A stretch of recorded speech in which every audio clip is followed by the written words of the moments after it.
And I think also there's a political story with this, because it's not only the fundamentalists. The fundamentalists are being used by the right-wingers. And they're being used because the right-wingers are very worried. Because somebody said during Clinton, and the concept is still there, what is Arab in Jerusalem is Arab, and what is Jewish. So today, what they're trying to do is trying to do Jewish in all the Arab neighborhoods. And therefore, Silwan, well, it's Jewish. Sheikh Jarrah, well, it's Jewish. Ras Al Amud is Jewish. I don't know what, Karm al Mufti is Jewish.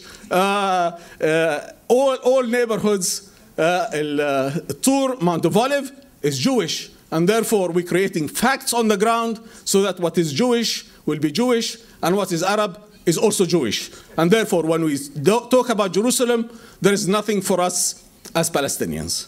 So this is how fundamentalism and right-wingism come together to do a deal. Let me quote you a few examples, because you should know why we think there is something racist about what is happening in East Jerusalem. Something racist about what happens in East Jerusalem. There is a house called the Maraga house. This is the oldest. This is one house that's a Palestinian built without permit. You know, there is many thousands of houses in East Jerusalem built without permits. And why do people do that? Are they all against the law?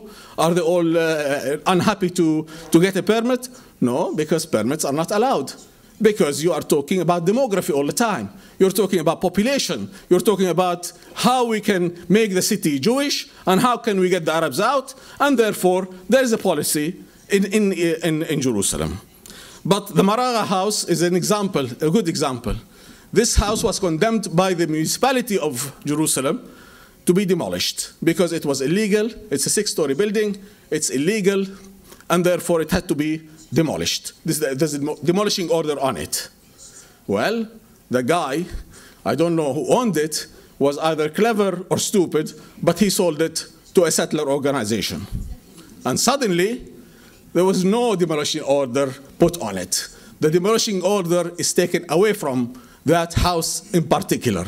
This is how, well, we think, well, what is happening? Why is suddenly the same house, which was illegal, has become legal? This is something, a story that you have to understand. The other story, I think, is the Mamella, Ma'manullah cemetery, where somebody in America wants to build a museum of tolerance on the bones of our ancestors, on the bones of they want to move the cemetery from the middle of Jerusalem and build on it something called the Museum of Tolerance. Well, I don't see how tolerance can be when you have to remove our bones or the bones of our ancestors, throw them out, and build a Museum of Tolerance. I understand today that there could be this project may be stopped, but it is important to understand that if we, the Palestinians, remove one single Israeli bone or Jewish bone from anywhere, the whole world, including yourselves, will be saying the bones are sacred. But also our bones are sacred, and I hope Mabella is not built on, and it's not built with a museum of tolerance. I hope they find somewhere else. I want to talk about the Kurd family, because that's a story that is amazing. There's 27 houses that the settlers want to build a settlement in. They claim that the land was Jewish. It could be in East Jerusalem. But I can assure you that I own land and houses in West Jerusalem. And I want to see how we're going to be friends and neighbors and deal with each other under the same law, so that if you want to take a piece of land owned by the Jews in East Jerusalem, you give me the piece of land that I own in West Jerusalem. And that is a question, that's a moral question for all of us. But the Kurd family lived in this house since 1954, for 54 years. They lived in this house. Suddenly the courts, we went to all the courts, paid all the money possible. This is expensive. Israeli courts are not cheap, very expensive. And then the High Court said this is a Jewish land, therefore it has to be given to the settler group that claimed to ownership. And one day, at 4 o'clock in the morning, the police came and threw out the family. The family was made of 2 people. and the husband was a cripple on a wheelchair, and he was thrown out in the outside, out of his house at 4 o'clock in the morning.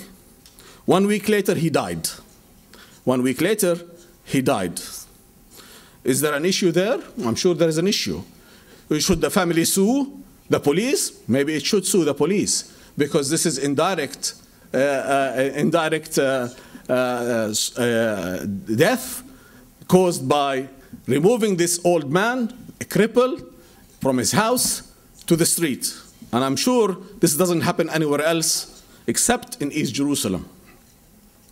And that has happened to this guy. He died, and his family was thrown out. So his wife is saying, well, I have property in Talpiot. Okay, they wanted to take this piece of land. Let them give me back my piece of land in Talpiot.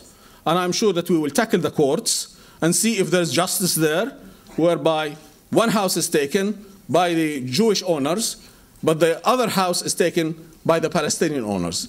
But your laws doesn't allow this, of course. It's all made up very well so that we cannot claim any property in West Jerusalem, but you can claim all your property in East Jerusalem.